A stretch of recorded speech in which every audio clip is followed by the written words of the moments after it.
pun definitely intended. We're going to be tackling a number of things related to projectile motion here. So it turns out that whenever you have a projectile, so something that you could launch through the air, there's a lot of parabolic relationships that happen here. And of course, whenever we're dealing with parabolas, right, we can model that with quadratic functions. So it turns out that a quadratic function can be used to generally model any sort of motion with a projectile. So since it's a quadratic function, right, you're going to have some sort of an x squared term, an x term, and a constant term if you would write the equation in standard form. Rather than use x as my input variable, though, I'm going to use t. So I'm going to have a t squared term and a t term and then just a constant. So it does turn out that you need to multiply the t squared term by negative 1/2 of a constant g. So negative 1/2 g is kind of the coefficient of that t squared term. And then you're going to have to add to that t, and the coefficient of that t is going to have to be something that we call v sub 0, so a little subscript 0 there. And then finally, we're going to plus some constant here that we're going to call h sub 0 with a subscript 0. So when we put all of that stuff together, that's going to equal a function where t was the input variable, and let's just call the name of this function h. Okay? All right, so let's unpack this and unfold what all of these variables and things all mean right here. So the t variable that we introduced right here is really just standing for the amount of time that passes when the object is launched through the air.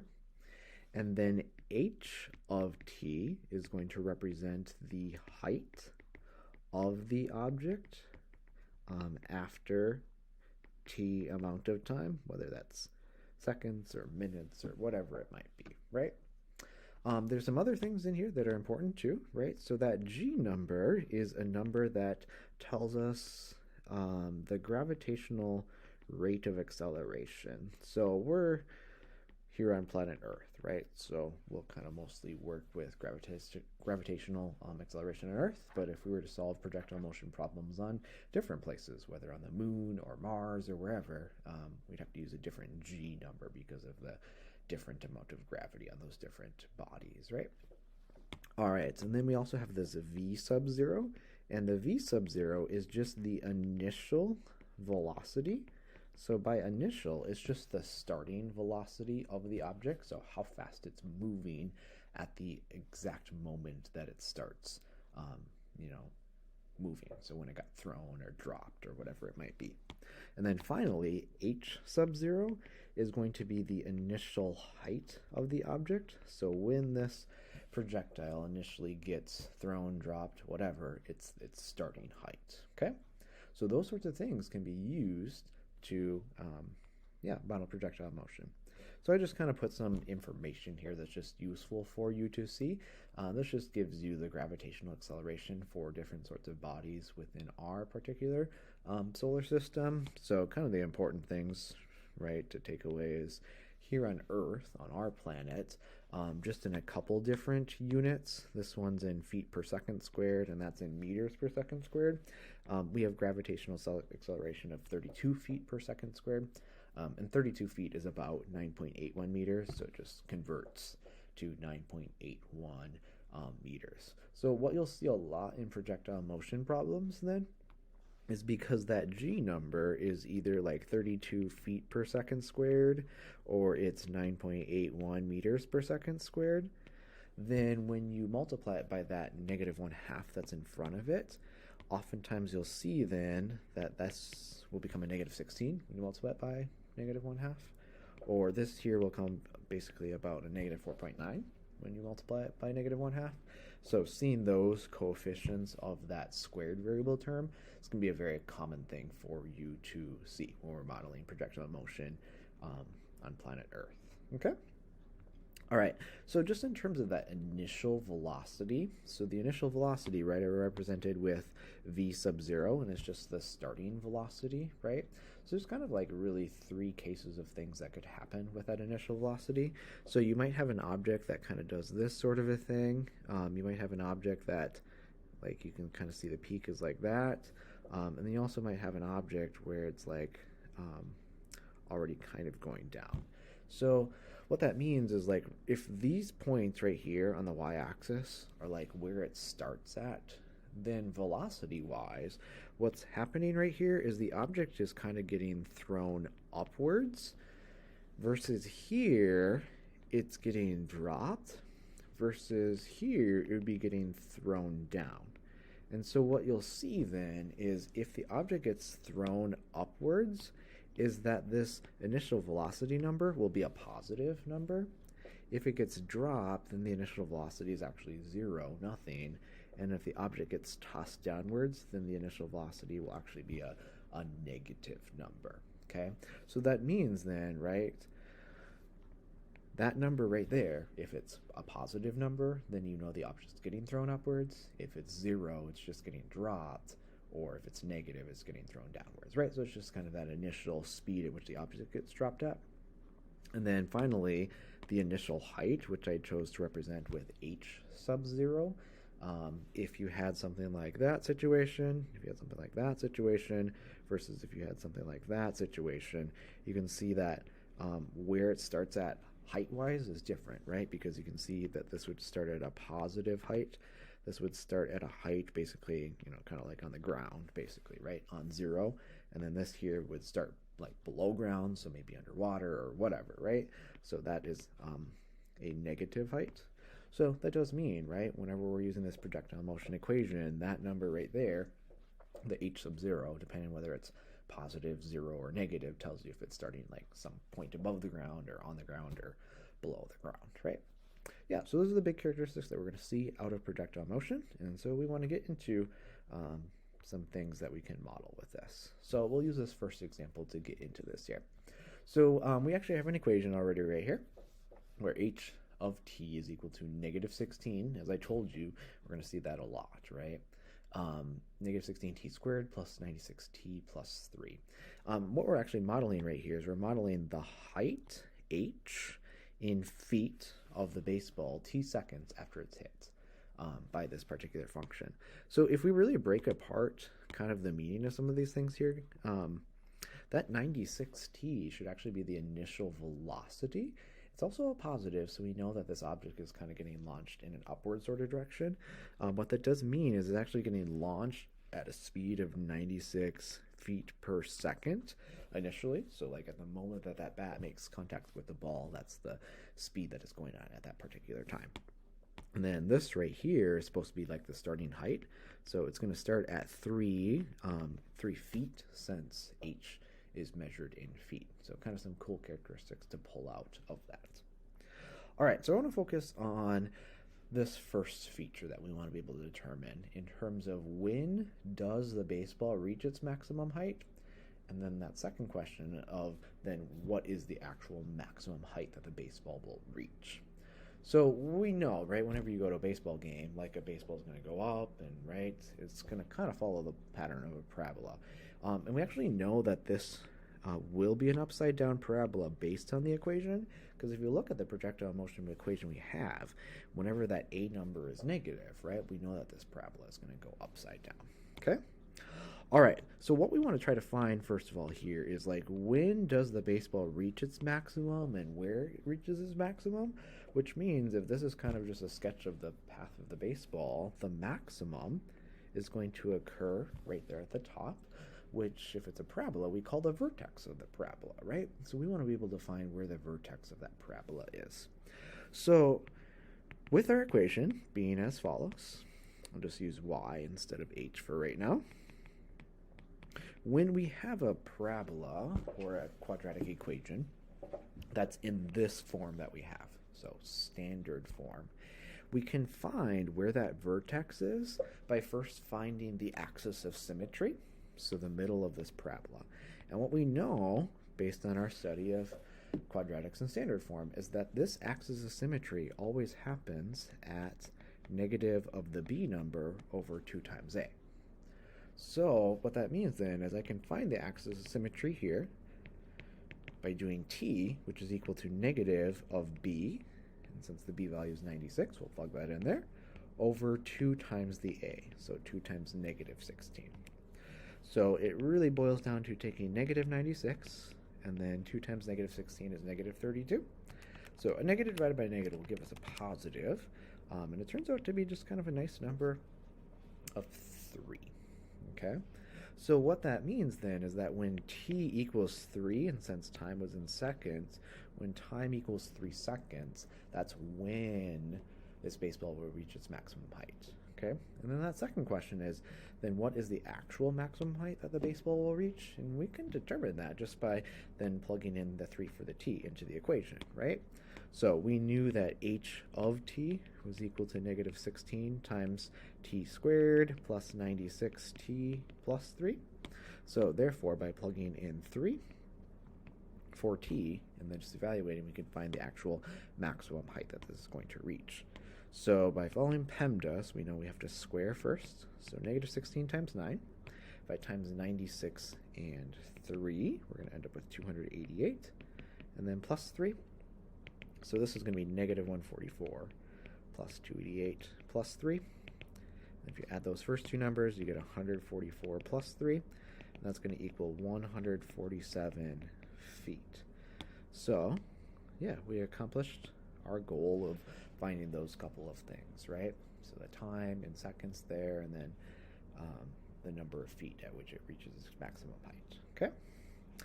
All right, I want to also show this in a different form of the equation by showing this in vertex form of a quadratic function in terms of how we could find the maximum height, right? So if we could actually write the equation in vertex form, then the equation basically directly has the numbers that tells you exactly where the vertex is going to be. So since we know this equation is negative 16t squared plus 96t plus 3, we could take this standard form equation and try to write this in vertex form. So to get this into vertex form, that really means that by the end of this, we're going to have y equals some a number, x minus h squared plus k, right? We want to get it in that form to get in vertex form. To do so, it requires some completing the square sort of stuff. So what we would need to do is we would need to factor out the negative 16 from the first couple of terms. And so you'd actually get a negative 6 when you factor it out from 96, since 96 times 6 is, or 16 times 6 is 96. There we go. But I'm going to leave the plus 3 on the outside right there. So you just need to complete this square. So right there you've got t squared minus 6t. So since your b value there is a negative 6, you just take half of that, which is negative 3, and then negative 3 squared is positive 9. So you need to add in 9 to complete the square right there. What that will then give us then is it will give us negative 16, and then if you factor this quadratic trinomial right there, it factors nicely as t minus 3 times t minus 3. So it'd be t minus 3, that's squared. Now, by adding in this 9 right here, really what I actually added in is I added in 16 times 9, so I actually added in a negative 144. So to make sure that I undo that, so I'm not actually changing the equation overall, then I'm going to also add 144 to the equation, so that I'm really not changing the equation at all. And so those couple numbers on the outside then will add together with one another to equal plus 147. And so then this right here is the actual equation in vertex form. And then based on what we all know about vertex form, of course, right, then we know that the vertex is going to happen at 3, 147. So those are the numbers that we know, right? It's going to happen at 3 seconds and then at 147 feet of height, right? So you can find that sort of stuff from vertex form as well.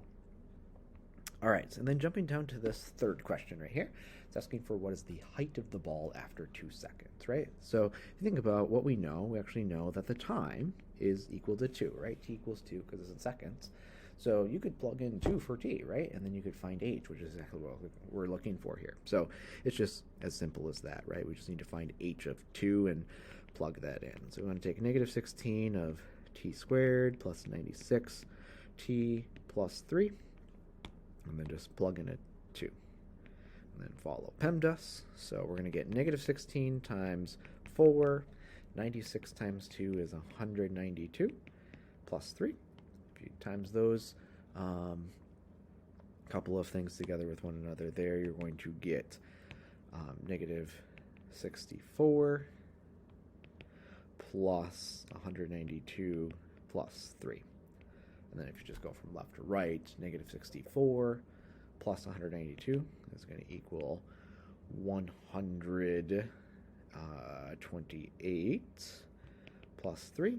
So you'll end up getting then 131 feet would be the height of the ball after 2 seconds of time. Great.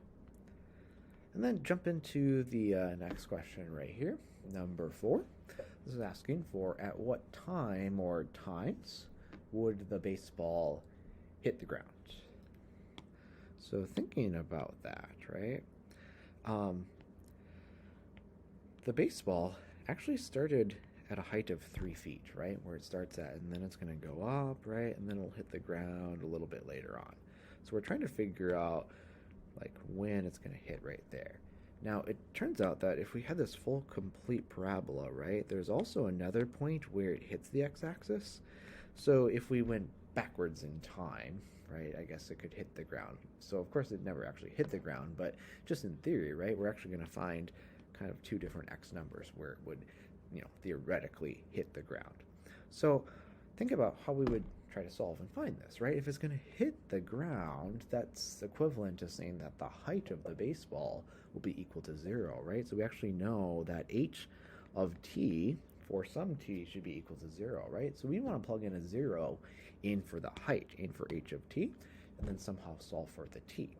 So taking the equation where h of t is equal to negative 16t squared plus 96t plus 3, we just need to plug in a 0 for h of t. So plug in a 0 right there, and then solve this for t. Now, this is actually quadratic in nature, right? And so we would have to use some sort of a method for solving a quadratic equation. I'm going to use quadratic formula, and we'll just kind of utilize that tool to be able to do so. So, since quadratic formula is the following, negative b over negative b plus or minus, right, the square root, etc. We'll have to do negative of b, so negative of 96 plus or minus the square root of b squared minus 4ac all over 2 times a. Okay. All right, and then it's just a matter of kind of simplifying all this sort of stuff, right? So we're going to end up with negative 96 plus or minus the square root of, so if I take 96 and I square it, we're going to end up with 9,216. And then 4 times 16 times 3 is 192. We do have a negative times a positive, which is positive. So we're going to end up plussing those 2 numbers underneath the root. And that's going to be all over 2 times negative 16, which is negative 32. Okay, so I'm going to write this as negative 96 over negative 32. And then plus or minus the square root of, adding those couple numbers that are under the root is going to give us 9,408, and that's going to be all over negative 32. So it does turn out that right there, that fraction will reduce nicely. It's a positive because it's a negative over negative, and it's actually just equal to 3. And then we get plus or minus the square root of 9408. If I plug in the square root of 9408, we get a decimal number, which doesn't turn out very nice. And so I'm just going to actually just take that decimal number and divide it by 32, and then it just kind of turns out that overall it's roughly 3.03. So I would encourage you to type that in a calculator on your own to make sure that you can come up with 3.03 on your own as well, so that you know you're doing that correctly. So this really just amounts to being either 6.03 if you add 3 with 3.03, and then if you subtract, you'd end up with negative 0.3, right? So that does correspond to 6.03 being there and negative 0.03 being right there. Of course, that's going to be in seconds of time, so those would be the exact times at which we know it's going to hit the ground, okay? Then that's working off it in standard form. I just want to help you understand that if we use the other form of the equation, so remember that before we solved this to get this into vertex form, where negative 16 times the quantity of t minus 3 squared plus 147 gives you this equation here in vertex form that we could also solve for the time where it's going to hit the ground. So if I do plug in a 0 in for the height right there for h of t or y, then we could solve this. And really the method that you probably want to use to solve this is just use the square root property, but you need to get that t minus 3 quantity squared alone first to do so. So the first thing I'm going to do is I'm going to subtract 147 to both sides. So we'd get negative 147, there we go, on that side, equals negative 16 times the quantity of t minus 3 squared. And then I'll divide both sides by 16, or negative 16. So we'd end up getting negative 147 over negative 16, but since it's a negative over a negative, I'm just going to treat that as 147 over 16, which equals the quantity of t minus 3 squared. So from there, I'm going to go ahead and use the square root property and square root both sides of that. That's going to give you plus or minus on this side, and on top, I'm going to write this as the square root of 147 over the square root of 16, but actually we know the square root of 16 is 4, so I can just put a 4 right there. That's going to be equal to t minus 3. And then you can solve and isolate for the t right there if you add 3 to both sides. So you end up getting 3 plus or minus the square root of 147 over 4. Okay? And if you actually then take that fraction and you type it into your calculator, it gives you kind of a decimal, and it's actually 3.03 if we just kind of round it off there. And so you see we get the same exact thing, just solving it via square root property as well. So yeah, same sorts of answers you'd get, which would be 6.03 and negative 0.03. All right, and then finally one last example with this baseball problem right here is to be able to find when the baseball will be at a height of 75 feet. So being at a height of 75 feet, right, means we can plug in a 75 in for h. So what would that look like here? Well, if you had standard form, negative 16t squared plus 96t plus 3 is equal to h of t, and we now want to plug in h of t equals 75, then you just have to plug in a 75 in for h of t, right? And so then we'd want to solve for t. So if we wanted to do this in standard form, we could probably use quadratic formula. But in order to use quadratic formula, right, you'd have to get a 0 on one side of the equation. So if I then subtracted 75 to both sides, then 3 minus 75 gives you negative 72. And then you can use an a value of negative 16, a b value of 96, and a c value of negative 72 in the quadratic formula to solve for the time, the t, right? So in this case, then time would just be equal to negative b plus or minus the square root of b squared minus 4ac, and that's going to be all over 2 times a. All right, so with that then, I'll write this as negative 96 over negative 32, since that's 2 times negative 16, and then it'll be plus or minus. So underneath that square root, you'll have 96 squared, which is 9216, and then 4 times 16 times 72 is 4608. Now with that, you actually have a negative and a negative and a negative timesing, 3 negatives, which means you're going to have a negative, so you're going to have subtracting that 4608 right there. And then that's going to be all over that negative 32. So this first fraction is 3. We've seen that before. Underneath that square root, you're going to end up with 9216 minus 4608, giving you, 4608 underneath that root. And it's not a perfect square, so you just get kind of a decimal over 32. So if you get that fraction kind of figured out, you can put this in your calculator too to check. It's approximately 2.12. It rounded it, so it's not super perfect. So at approximately the times then of 5.12, if you plus 3 in 2.12, and then if you minus at about 0.88, at those 2 times for t, that's when the baseball will reach that height of 75 feet in the air. So one last way that we could do this is we could do this in vertex form too, right? So I'm just going to go ahead and plug in 75 into what we already know we need to do, right? But then I'm just writing the vertex form of this equation. So if we were to then solve this, we could subtract the 147 over.